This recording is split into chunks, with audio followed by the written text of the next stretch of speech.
Assalamualaikum warahmatullahi wabarakatuh. Innal hamdalillah nahmaduhu wa nasta'inuhu wa nastaghfiruh wa na'udzu bihi min syururi anfusina min sayyiati a'malina may yahdihillahu fala mudhillalah wa may yudlil falan tajida lahu waliyyan mursyida. Asyhadu an la ilaha illallah wahdahu la syarikalah wa asyhadu anna Muhammadan abduhu wa rasuluh. Amma ba'du, para pemirsa, para peserta pengajian Kitab Lubabul Hadis yang saya hormati, yang dirahmati Allah, puji syukur kehadirat Allah atas rahmatnya kita bisa istiqomah melanjutkan ngaji kita Kitab Lubabul Hadis ini. Kita sekarang sudah masuk ke bab berikutnya, yaitu bab 9. Bismillahirrahmanirrahim. Al-babut tasi'u fi fadilati sholatil jama'ati. Adapun bab yang ke-9 ini adalah di dalam menjelaskan keutamaannya sholat berjamaah. Hadis yang pertama, Bismillahirrahmanirrahim. Wa an Abi Hurairah radhiyallahu anhu qala.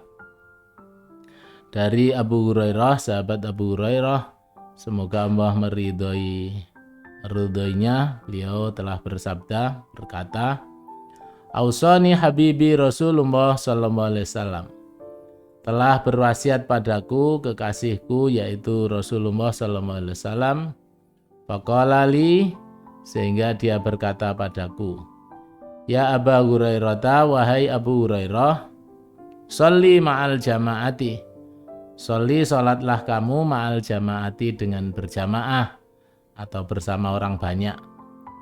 Walau kunta jalisan, walaupun kamu bisanya hanya duduk atau seorang yang duduk. Fa innallah, maka sungguhnya Allah itu yu'tika, akan memberikan kepadamu bikulli sholatin, dalam setiap sholatan, sawaba khamsin wa isrina, pahala 25 fi ghairil jamaati, di selain sholat berjamaah. Hadis ini, saudara-saudara sekalian, menunjukkan betapa sholat berjamaah itu sangat penting. Sehingga beliau memerintahkan kepada sahabatnya untuk betul-betul hadir berjamaah, walaupun dia tidak bisa berdiri. Hanya sholat dengan duduk, misalnya pakai kursi atau apa. Sekarang banyak orang tua-tua yang sudah lututnya sulit untuk dipakai rukuk dan sujud, akhirnya pakai kursi misalnya. Itu tetap jauh lebih baik. Karena itulah memang kecerdasan Rasulullah untuk beribadah secara cerdas, memperjuangkan umatnya yang umur rata-ratanya tidak sepanjang umat terdahulu, tapi pahalanya banyak, antara lain dengan cara sholat itu berjamaah. Sholat berjamaah itu, saudara-saudara sekalian, model seperti model jaringan listrik. Jadi jaringan energi listrik atau jaringan koneksi kita dengan Allah.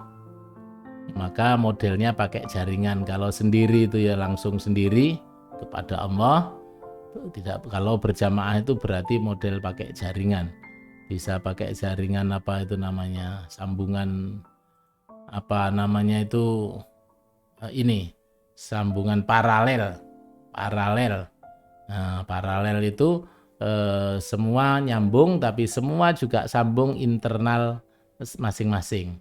Sehingga satu orang saja di antara soft jamaah atau orang yang berjamaah itu sambung dengan Allah, maka seluruhnya juga berarti kena sambungannya.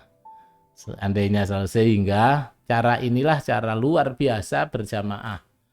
Sholat itu agar diterima atau agar sambung dengan Allah.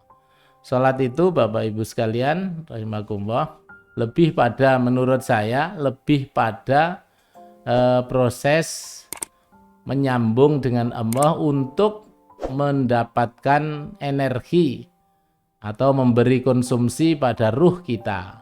Sama dengan ngecas lah. Tapi maknanya ganda. Satu charging, yang kedua scanning, membersihkan juga. Sehingga sholat ini penting. Maka Allah sebetulnya menganjurkan atau memerintahkan Nabi Muhammad itu sholat itu 50 kali itu karena memang saking pentingnya. Tapi karena ya perjuangan untuk umatnya, Nabi Muhammad memperjuangkan seringan-ringannya, tapi nilainya tetap besar. Jadi antara tetap untuk membuat besar nilai tadi dan hampir pasti diterima adalah dengan jamaah. Semakin banyak jamaahnya akan semakin tinggi kemungkinan atau energi yang masuk atau sambung kita dengan Allah. Sehingga kalau jamaah dengan orang banyak itu hampir bisa dipastikan diterima atau connecting. Tapi kalau sholat sendiri itu hampir bisa dipastikan tidak diterima atau tidak connecting. Karena sholat kita kalau sendiri itu biasanya ya kemampuan untuk kita bisa connect dengan Allah, khusyuk, hudur itu kecil sekali. Mungkin hanya waktu Allahu Akbar saja atau tahiyat saja atau sujud saja. Tapi ketika kita berjamaah maka bisa gantian. Ada yang lagi on, connect, ada yang tidak connect dan tidak itu saling, sehingga selama berjamaah itu hampir dipastikan ada yang connect. Sehingga ketika ada yang connect, maka pada saat itu kita semuanya juga connect. Gitu. Sehingga Rasulullah betul-betul memerintahkan kepada sahabatnya ini supaya betul-betul jamaah. Kalau jamaah hampir bisa dipastikan connect, artinya berarti terjadi proses charging atau pengisian atau scanning, pembersihan dalam diri dan rohani kita sehingga kita kuat tanha anil fahsya wal munkar, bisa menghindari dari kekejian dan kemungkaran. Kalau tidak jamaah sangat dikhawatirkan untuk tidak ngefek sama sekali karena sholatnya tidak terjadi connecting. Sehingga Rasulullah memberikan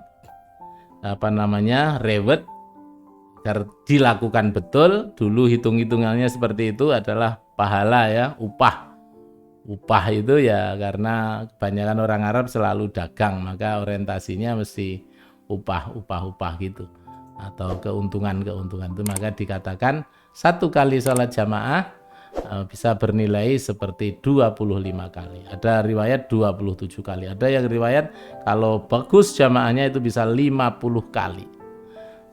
Kelipatan 50. Nggih. Wa qala sallallahu alaihi wasallam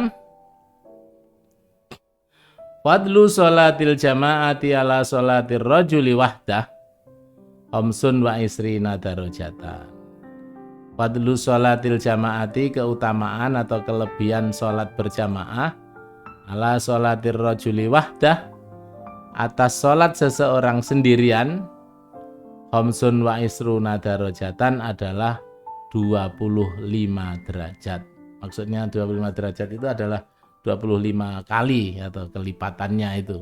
Jadi seperti tadi masih mendukung hadis yang pertama tadi. Ini adalah kelebihan minimal sholat berjamaah itu. Nanti tergantung pada kualitas jamaah itu. Jamaahnya bagus-bagus, mutakin semua, orang solih semua, orang alim semua gitu ya bisa sampai 50 kali.